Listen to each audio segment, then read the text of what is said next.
Škvarkové pagáče.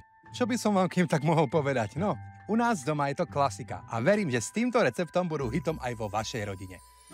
V mise zmiešajte múku, soľ, cukor, droždie, sušené mlieko, vajíčka, mlieko a milko grécky jogurt, ktorý pagáče pekne zjemní. Začnite miešať cesto. Potom pridajte maslo a vymiešajte ho do hladka. Zakryte fóliou a dajte kysnúť, aby zdvojnásobilo svoj objem. Potom ho vyklopte na pomúčenú plochu a rozvaľkajte na plát hrubý asi tak 0,5 cm. Na polovicu rozložte nasekané škvarky a cesto preložte. Znova vyvaľkajte a celý postup zopakujte. Docielite tak, aby sa škvarky dostali úplne všade. Vykrojte kolieska, rozložte ich na plek s pečiacim papierom, potrite rozšľahaným vajíčkom, ozdobte škvarkami, osolte, okmínujte a dajte piecť. Priatelia, ja by som ich mohol jesť každý deň. Krásne chrumkavé na povrchu a vo vnútri jemné ako obláčik. Podrobný recept nájdete pod videom.